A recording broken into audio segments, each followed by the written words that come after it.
You probably think your opinions matter. You probably think you're an individual with unique experiences, thoughts, and ambitions. Well, I hate to break it to you, but according to current leftist orthodoxy, you're wrong. You see, your opinion only matters relative to your identity and where that identity ranks on the hierarchy of intersectionality. If you're now thinking, what the hell are you talking about? You haven't spent much time on a modern college campus.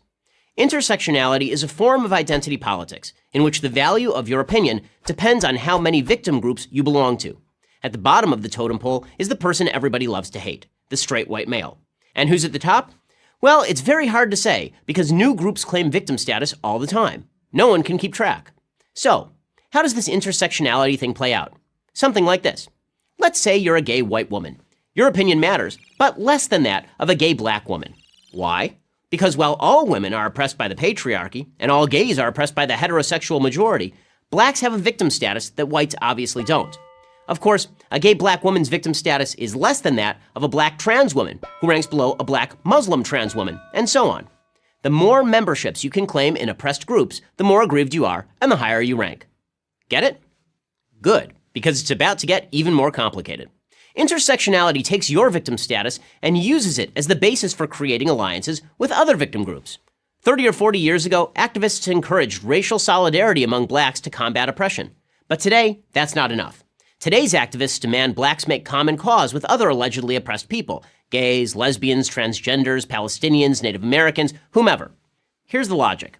A black gay and a Hispanic gay may not belong to the same victim group racially, but they do belong to the same victim group on the basis of their sexuality. By focusing on the places where various victim identities intersect, intersectionality creates a united us versus them paradigm, righteous victims rising up together to fight the oppressor, those dreaded straight white men. This explains why at a rally protesting the treatment of Palestinians by Israel, you might see a contingent of lesbian activists. That's intersectionality at work.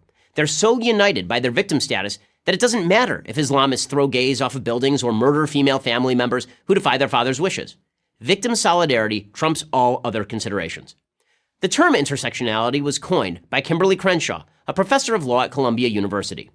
She explains that intersectionality was my attempt to make feminism, anti-racist activism, and anti-discrimination law do what I thought they should, highlight the multiple avenues through which racial and gender oppression were experienced. To Crenshaw, America is a terrible place full of victim groups, each with their particular set of grievances. Why shouldn't these victim groups get together and form a political coalition unified by the belief that the majority society has harmed them? That some professor tucked away in an ivory tower would come up with this nonsense is not surprising. What is surprising and disturbing is that so many people actually go along with it. America is the most open, least racist nation on the planet. That Professor Crenshaw is free to spin her nonsensical theories and get paid well for it should offer adequate proof of that. And since when do you have to live someone's experience in order to understand them? You don't have to live as a slave in order to understand that slavery is cruel and wrong. You don't have to live as a woman in order to recognize the evil of rape. Finally, and most important, intersectionality promotes the biggest hoax of all, that we aren't individuals who are to be judged on the basis of how we act, but are merely members of groups to be judged on the basis of our group identity.